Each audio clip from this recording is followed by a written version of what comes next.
नमस्कार, लियानाकम्युनिटीफार्मेसीमा हजुरहरूलाई स्वागत छ। आज हामीले बच्चाहरूका लागि मिल्क फर्मुला अथवा ल्याक्टोजिन कसरी बनाउने भनेर भिडियो लिएर आएका छौँ। नेस्ले कम्पनीको ल्याक्टोजिन 4वटा प्रकारको आउँछ। ल्याक्टोजिन 1, 2, 3 अनि 4। ल्याक्टोजिन 1 चाहिँ बच्चा जन्मेको दिनबाट 6 महिनासम्म खुवाइन्छ भने ल्याक्टोजिन 2 चाहिँ 6 देखि 12 महिनाको बच्चाको लागि हो। त्यस्तै ल्याक्टोजिन 3 चाहिँ 12 देखि 18 महिनाको बच्चाको लागि हो र ल्याक्टोजिन 4 भने 18 देखि 24 महिनाको बच्चालाई खुवाइन्छ। आज मैले ल्याक्टोजिन 1 कसरी बनाउने भनेर सिकाउँदैछु। हेरौँ है त। सर्वप्रथम यो बनाउनुभन्दा अगाडि मजाले साबुन पानीले हात धुनु पर्दछ। त्यसपछि फिडिङ बोतल, निप्पल अनि ल्याक्टोजिन खुवाउने कचौरा अथवा निप्पल सबै चम्चा हैन मजाले सफा गर्नु पर्दछ, धुनु पर्दछ र त्यसलाई स्टेरिलाइज गर्नुपर्छ।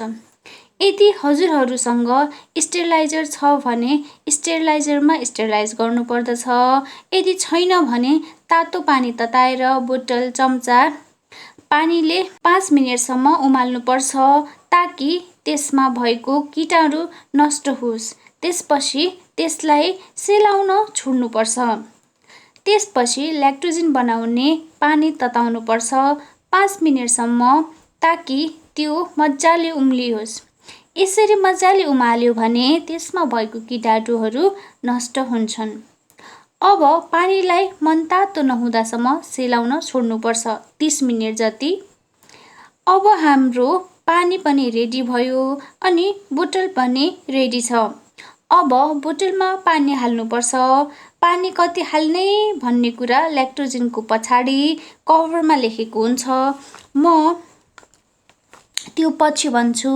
अहिले चाहिँ मैले बच्चा जन्मेदेखि 2 हप्तासम्मको फर्मुला सिकाउँछु। यदि बच्चा 1 र 2 हप्ताको छ भने 90 ml उमालेको पानी हाल्नुपर्छ बोतलमा। 90 ml पानी नाप्नका लागि बोतलमै घेरा हुन्छ।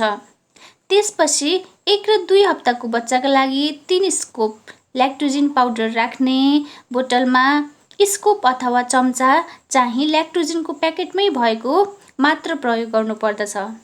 स्कुपमा पाउडर राख्दा यसरी लेभलमा मिलाएर राख्नुपर्छ। धेरै र थोरै हुनु हुँदैन पाउडर। ल्याक्टोजिन पाउडर र पानी चाहिँ बच्चाको उमेर अनुसार नै पढेर मात्र राख्नुपर्छ, ठ्याक्क मात्र मिलाएर। अब बोतलमा पानी अनि ल्याक्टोजिन पाउडर राखेपछि बोतलको ढक्कन लगाउने र तलमाथि गरेर हल्लाउने र 10 सेकेन्ड जति सबै पाउडर नगुल्दासम्म हल्लाउने। बच्चाले खानको लागि ठिक छ कि छैन भनेर यसरी यसको तापक्रम चेक गर्ने र धेरै तातो भएमा यसरी सेलाउनुपर्छ। तापक्रम ठिक भएपछि बच्चालाई तुरुन्तै ल्याक्टोजिन खुवाउनुपर्छ। बच्चाले खाएर धेरै भएको ल्याक्टोजिन तुरुन्तै फाल्नुपर्छ। पछि प्रयोगका लागि राख्नु हुँदैन। अब मैले ल्याक्टोजिनको पछाडि भागमा भएको फिडिङ टेबल अथवा खुवाउने तालिकाको बारेमा भन्न गइरहेको छु। 1 देखि 2 हप्ताको बच्चालाई 90 ml उमालेको पानीमा 3 स्कुप पाउडर दिनको 6 पटक। 3 देखि 4 हप्ताको बच्चालाई 120 ml पानीमा 4 स्कुप पाउडर दिनको 5 पटक। 2 महिनाको बच्चालाई 150 ml पानीमा 5 स्कुप पाउडर दिनको 5 पटक। 3 देखि 4 महिनाको बच्चालाई 180 ml पानीमा 6 स्कुप पाउडर दिनको 5 पटक। 5 देखि 6 महिनाको बच्चालाई 210 ml पानीमा 7 स्कुप पाउडर दिनको 5 पटक खुवाउन सकिन्छ।